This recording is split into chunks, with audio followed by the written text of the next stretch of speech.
इस वीडियो में हम पढ़ने वाले हैं हिंसबर्ग टेस्ट के बारे में। हिंसबर्ग टेस्ट काम आता है प्राइमरी, सेकेंडरी और टर्शियरी अमीन में डिस्टिंक्शन करने के।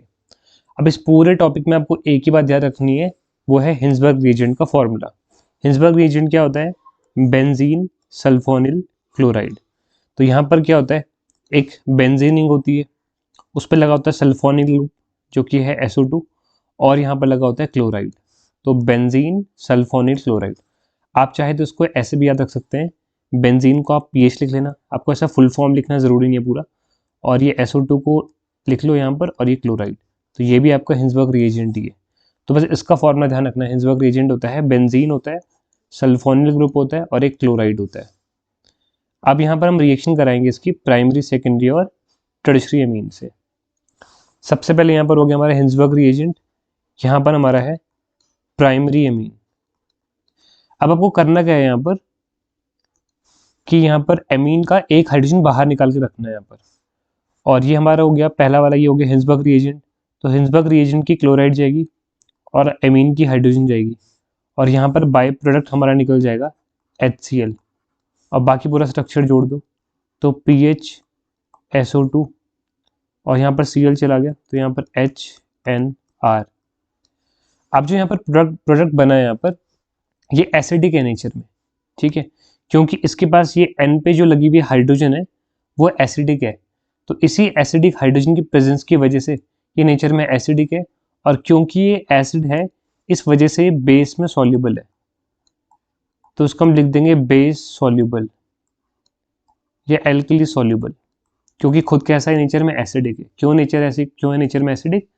ये एसिडिक हाइड्रोजन की प्रेजेंस की वजह से जो भी इलेक्ट्रोनेगेटिव एटम पे लगी हाइड्रोजन होती है वो एसिडिक होती है नेचर में। इसके बाद इसकी हम यहाँ पर रिएक्शन करा देंगे, इसको डिसॉल्व करेंगे KOH में, यानी कि बेस में, एक्वस KOH में। तो एक्वस KOH में क्या हो जाएगा, ये सॉल्युबल हो जाएगा, ठीक है।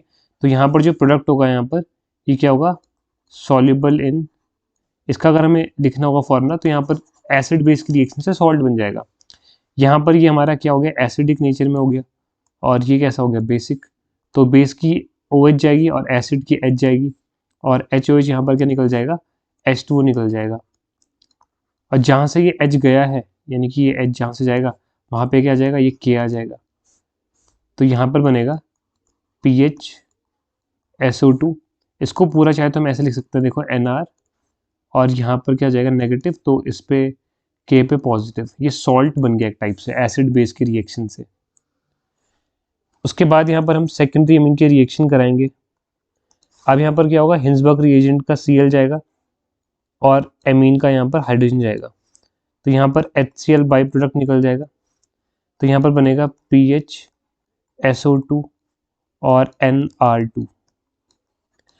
अब क्योंकि इस पे प्राइमरी अमीन के प्रोडक्ट की तरह कोई भी एसिडिक हाइड्रोजन नहीं है, जैसे यहाँ पर था प्राइमरी अमीन, तो यहाँ पर क्या था, ये एसिडिक हाइड्रोजन था। क्योंकि देखो प्राइमरी अमीन पे 2 हाइड्रोजन होती है, एक हाइड्रोजन चले गई यहाँ पर हिंसबर्ग रिएजेंट की क्लोराइड के साथ, तो फिर भी एक बच गई यहाँ पर।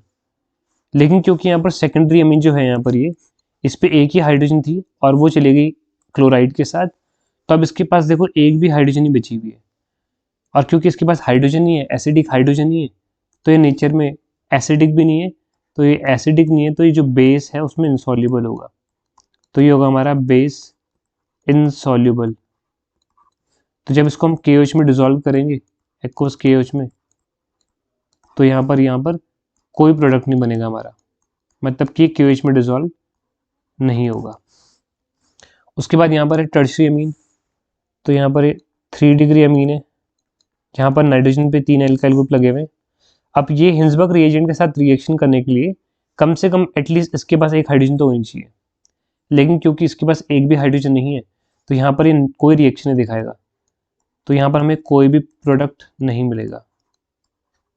तो इस तरीके से हम प्राइमरी, सेकेंडरी और टर्शियरी अमीन का डिस्टिंक्शन कर सकते हैं। अगर अमीन प्राइमरी हुआ, अगर अमीन यहाँ पर क्या हुआ, हमारा यहाँ पर प्राइमरी अमीन हुआ, तो पहले हिंसबर्ग रिएजेंट से रिएक्शन करा के जो प्रोडक्ट मिलेगा वो बेस में सॉल्युबल होगा। बेस में क्या होगा, यहाँ पर वो सॉल्युबल होगा, जो प्रोडक्ट होगा बेस में डिसॉल्व हो जाएगा, KOH में डिसॉल्व हो जाएगा। सेकेंडरी अमीन की पहचान क्या है, हिंसबर्ग रिएजेंट से रिएक्शन कराने पे क्या होगा, जो एक प्रोडक्ट मिलेगा, ठीक है, वो क्या होगा, यहाँ पर KOH में सॉल्युबल नहीं होगा, क्योंकि इसके पास एसिडिक हाइड्रोजन प्रेजेंट नहीं है। और टर्शरी की पहचान क्या है? जो टर्शरी अमीन होगा वो तो हिंसबर्ग रिएजेंट से रिएक्शन ही नहीं करेगा, प्रोडक्ट ही नहीं बनेगा, पहला ही स्टेप नहीं देगा, तो हम समझ जाएंगे कि यहाँ पर टर्शरी अमीन है। इस तरीके से हम प्राइमरी, सेकेंडरी और टर्शरी अमीन में डिस्टिंक्शन कर सकते हैं by the use of Hinsberg reagent, जो कि हमारा क्या होता है? Benzene sulphonyl chloride. एक बेंजीन होती है और एक सल्फोनिक ग्रुप होता है SO2, और यहाँ पर एक क्लोराइड होता है।